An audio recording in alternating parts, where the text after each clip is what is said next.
বৈষম্যের বিরুদ্ধে মানুষের লড়াই চিরন্তন। বৈষম্যের বিরুদ্ধে লড়াইয়ের থেকে ৭১-এর মুক্তিযুদ্ধের সূচনা হয়েছিল। আজ ২৬শে মার্চ মহান স্বাধীনতা দিবসে বাংলাদেশের মানুষ আনুষ্ঠানিকভাবে স্বাধীনতার ঘোষণা করেছিল।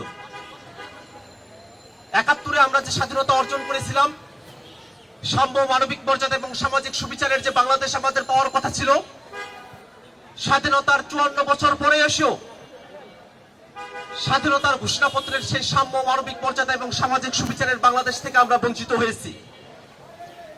বাংলাদেশের ইতিহাসে গত ১৫ বছর ধরে বাংলাদেশের মানুষের নাবিশ্বাস ঘটিয়ে এই দেশের শাসন কাঠামোয় বসেছিল এক ফ্যাসিবাদী দল আওয়ামী লীগ। সেই ফ্যাসিবাদের বিরুদ্ধে বাংলাদেশের ছাত্র তরুণরা আবারও একত্রিত হয় এবং ২৪-এর গণঅভ্যুত্থানে হাজারো মানুষের জীবনের ভিতর দিয়ে আমরা আবারও বাংলাদেশের মানুষকে জালিমের শাসন থেকে মুক্ত করতে সমর্থ হই।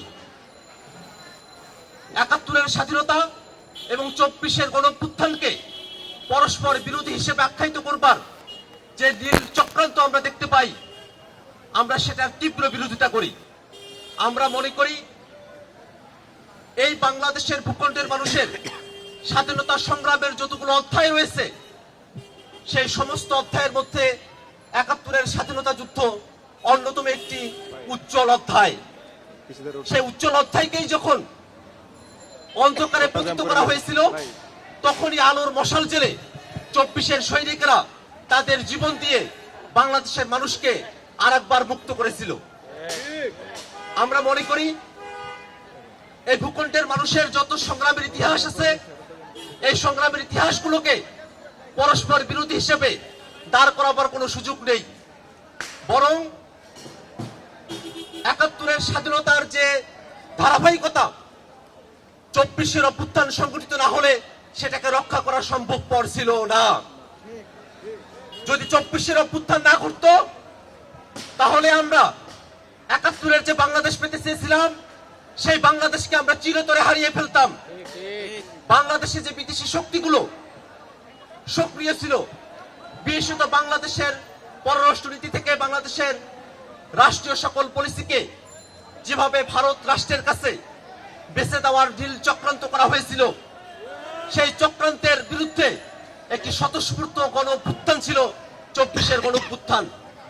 যে গণঅভ্যুত্থানে বাংলাদেশের মানুষ দিল্লি না ঢাকা, ঢাকা ঢাকা এই স্লোগানের মধ্য দিয়ে বাংলাদেশে ভারতের আধিপত্যবাদ, দিল্লির আধিপত্যবাদের বিরুদ্ধে তাদের শক্ত অবস্থান জানান দিয়েছিল।